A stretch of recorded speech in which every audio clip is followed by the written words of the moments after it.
New Mexico hangs on for a pretty enthralling game, one of the more back and forth exciting ones of the weekend so far against 7 seed Marquette, 75-66. This was one that looked a little bit dicey for the Lobos down the stretch. Marquette took the lead, believe it was 58-55 with just about 6 minutes to go off the David Joplin three. After that, though, Dion, Golden Eagles offense dried up, only scored 8 points the rest of the way. Donovan Dent led the way for the Lobos, 21 points. Got good production out of Nelly Jr. Joseph as well with 19. But what'd you see out of this matchup? Yeah, Nelly's a phenomenal name. Donovan Dent's a phenomenal basketball player. Cam Jones was lackluster, man. Like Hmm. I was very high on Marquette going into this game because I felt like he turned a corner in the Big East tournament, even if the team didn't necessarily. But he had a special career at Marquette. It's over though, buddy. It's over. Yeah, it was stuff. I don't know if you saw the video that started circulating, just with him crying after the game and everything. That was sort of the wholesome moment that showed that like this means something to him. I mean, spent all 4 years there, which of course gets rarer and rarer in the portal era and everything. And it's just tough because like for a large part of this season, like the first half really seemed like Cam Jones was going to be right there in the thick of it with the National Player of the Year the discourse.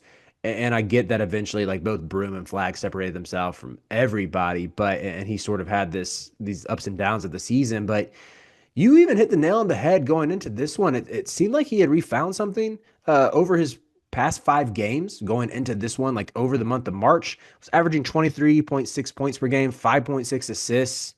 His 3 point percentage was really still tanking, was 26% on 9 attempts per game. So maybe that still is where he couldn't quite find the magic that is, defined his career in Milwaukee like over the past 4 years. It seemed like he was always going to be a super reliable shooter. And this one he just couldn't get them to fall again. But yeah, as a whole, I think when it came to ultimately like who was going to be better between him and Dent, like those two dudes are pretty much everything to their team. I thought Dent got the better of him with eight Yeah, no, turnovers as well. It didn't matter. Dent still was out there hooping. he did, and what's unfortunate for Marquette and Cam Jones is Dent didn't get the better of David Joplin. Yeah, And if you yeah. told me David Joplin was better than Donovan Dent, I would have told you Marquette blew this team out. Hmm.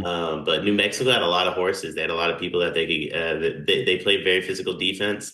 Timely scoring is how I would describe it. I wouldn't Yeah. call it like a ton of scoring, obviously, but it was very timely. Whenever they needed a bucket, they got it. Whenever they needed a run, they went on one. Very impressive performance from New Mexico. Yeah, I think this answered a lot of questions and taught us a lot about who the Lobos truly are. We've mentioned this in some of our other videos, just seeing the Mountain West feels like it gets put on fraud alert every March, especially when as they've been getting multiple bids and as they've been outpacing leagues like my beloved ACC. This one I thought New Mexico answered the bell. This is the best defense that Richard Pitino has had since he's been there, and it shows like you couldn't tell that there was like when I think about Marquette as its best this year, it's been based on its scrappy perimeter guys who just dog you, who are super physical. It doesn't matter if they lack some height; they're muscular guys who can throw you out of rhythm, who keep you in front of them and force a lot of turnovers.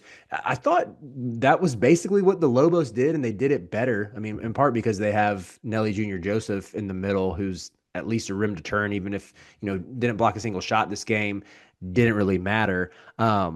Like New Mexico, they outscored Marquette by points in the paint by 12. Again, I think that shows like what Junior Joseph is, the kind of player he is down low, like as a rim deterrent. But you also had True Washington with 3 steals, Mustafa Amzil with 3 steals. Like they were just harassing Marquette really the whole night and out havocing Shaka is what I would say. Just really impressive performance that was much needed for Patino as he's been a pretty solid coach after his career. Um, but if I'm not mistaken, is this what his second tournament win ever? I'm not sure, but I know the Patino family has more tourney wins than the ACC. They have an equal number. No, I'll have you know. We count I first don't four count the games on the first four. show. Well, I do. So split decision.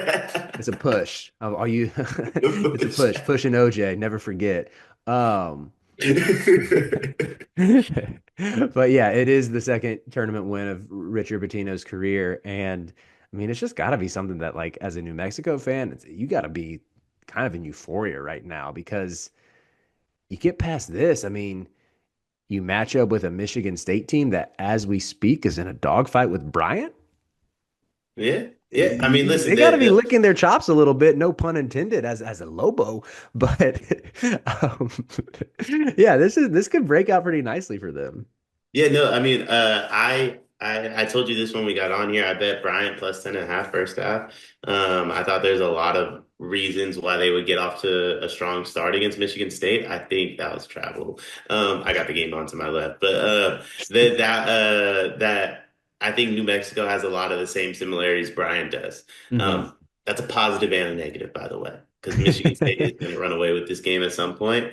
But that's a positive and a negative. I do think there's a lot of ways that they match up in Michigan State well, and they have to be licking their chops a little bit. Not too much. Moneybag Jace is on that team, but they have to be licking their chops a little bit.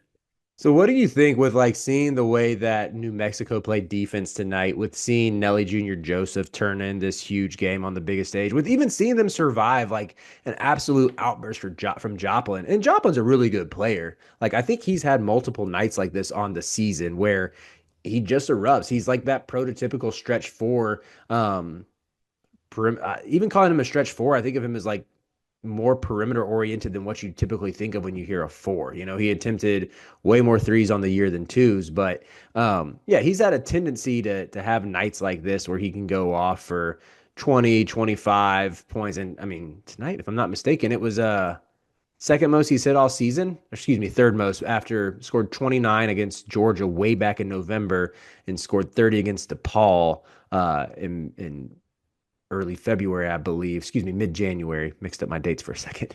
But we're not going to count that one because it's against DePaul. We'll say this is the second highest point total of this year. So, like, yeah, just what does that tell you about New Mexico with winning the defensive battle, surviving this outburst from Joplin, and moving on to the next round? I think it's impressive. I just want to make sure I was following along. So his top three scoring outbursts this year are 30, 29, 19. 30, 29, 28. Oh, you're talking. Okay, my Yeah, bad, yeah. David He had Joplin. I thought my bad. no, no, no. That wasn't. I didn't explain that the best with 28 points tonight for Joplin. It's the most points he had scored since January 14th against DePaul. Which let's just throw that out. I don't give you credit for beating DePaul. So let's go back to November 23rd when he scored 29 against Georgia. Those were his three highest point totals of the year. Got you. I mean, it's impressive. It's unfortunate. I love Cam Jones. It's unfortunate that I'm going to continue to go this route, but a lot of it is Cam Jones's fault, Hmm. in my opinion. And Joplin needed another guy. He needed his Batman to show up, and Batman didn't really have a Batman-like performance, if I'm being honest. But it's very impressive from New Mexico to be able to stop Cam Jones in that manner. I mean, they got Moneybag Jace potentially in their next game. Michigan State has a lot of talent in their own right. But I think they've proven that they can beat some of the most talented individual players in the country. Whether Hmm. you think Marquette is the best team or not, you can't deny Cam Jones is one of the five best players in the country. Yeah, no, I agree completely. And even the way they contained him really well in the first half too. It's 0 for 2 from three, 2 for 7 from the field. Um, he had like I will say he was the one that gave Marquette a little bit of hope down the stretch. Like he hit the three that narrowed the gap to six after New Mexico ripped off. I believe it was a 12, a 10 or a 12 run. I can't remember exactly off the top of my head. But I still would say like it didn't really matter because you did your work on him on the first half, and then in addition to that, like they just contained everybody else. Like it, you kind of need three guys to show up, and both Chase Ross and Stevie Mitchell no showed. You had a minor appearance from Zayd Lowry, who I'd be honest with you, I don't think I'd ever heard of before this game. He had a couple big plays off the bench where I was like, dang, okay, Zayd, this dude's athletic. He looks like a typical Marquette wing. Maybe he's going to be the difference maker. And no, he was not. He scored 4 points in 15 minutes. But just as a whole, I just thought they did a really good job of like reclaiming the momentum after that final Joplin three because it would have been so easy to let that spiral. Maybe Donovan Dent. Well, I don't know. Dent had the 8 turnovers, so maybe it's a bad example, but you could see like I would say it wouldn't have surprised me based kind of on New Mexico and Richard Pitino's history if they had been the ones who started forcing bad shots down the stretch of that game, I thought they were the ones who did that to Marquette instead. And really, as a whole, like there was a lot of contested jumpers that Marquette was taking all night. And yeah, I think it speaks a lot to like the grit, to the maturity of this team, and just raises their ceiling a little bit higher than I thought they were. To where I'm like, wouldn't be surprising to see them give Michigan State a game. Yeah, no, I completely agree. I completely agree. I would be pretty surprised if they beat Michigan State, but I can see why you wouldn't be. Hmm. It'll be a fun one if Michigan State can get through Bryant. If Yeah. it'll Money. be Hopefully, we get money back Jace versus Donovan Dent. I think that would be a ton of fun. And we need Dent to rebound from these eight turnovers, man, and make a three. Like, come on, Donovan. Nah, you uh, know, you need to do something because I love Nelly Jr. Joseph. You probably not getting 20 out of him against State. you don't think so? I No, think. Well, we might be previewing that game later, so we don't have I'm a to Sizzy spoil it too Moan much. guy. But what'd you say? I'm a Sizzy Moan guy. Shimon. Yeah, Sizzy. Show respect to your Polish Sizzy. brethren. Didn't you get arrested out there? What'd you say?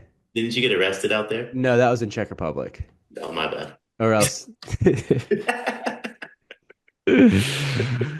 Good win for the Lobos. We will be back breaking down their next matchup. So make sure you stay tuned. Sleepers Media YouTube channel all weekend into the second weekend into the Final Four. It is March, and that means that March Madness is upon us. And if you are looking for a place to play, Underdog Fantasy has you covered. Sign up and deposit using code SLEEPERS, that's code SLEEPERS, to receive up to $1,000 in bonus credit plus a free pick. Head over to Underdog Fantasy today and use promo code SLEEPERS to take advantage of this amazing offer.